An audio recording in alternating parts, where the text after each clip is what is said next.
اللہ اللہ اللہ اللہ۔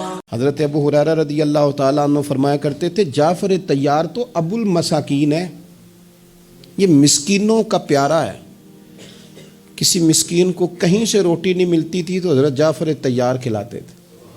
پورے شہر کے غریبوں کو ڈھونڈ کے جعفر طیار کھانا کھلاتے، ان کے گھروں میں لنگر پہنچاتے، ان کو کپڑے دیتے، مسکینوں کو ڈھونڈ کے، غریبوں کو ڈھونڈ کے معلومات کر کے حضرت جعفر طیار کا مشغلہ ابو المساکین سیدنا جعفر طیار، ان کو کھانے کھلانا، ان سے پیار کرنا، ان سے محبت کرنا۔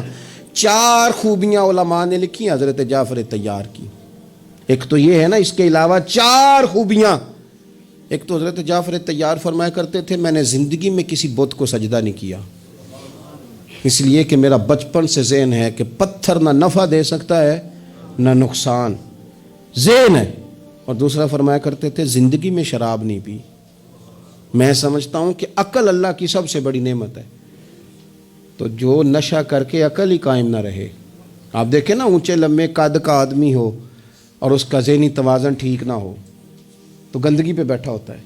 فرماتے تھے کہ ایسا نشہ جس سے عقل زائل ہو جائے، شعور چلا جائے، یہ کام کیا ہی نہیں۔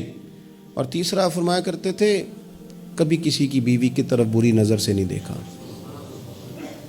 توجہ کرنا، بڑے آدمی کی بات ہے، بڑے فکرے۔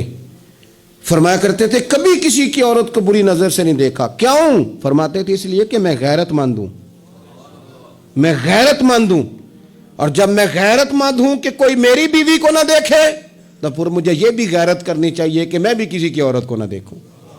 فرماتے تھے میں نے کبھی کسی کی عورت کو بری نظر سے، اور چوتھی بات فرمایا کرتے تھے میں نے جھوٹ کبھی نہیں بولا۔ کیوں؟ فرماتے تھے کہ میرا خیال ہے کہ جھوٹ بولنا کمینہ خصلت لوگوں کا کام ہے، کرنا کچھ اور بتانا کچھ، کہنا کچھ اور واقعہ کچھ اور ہونا۔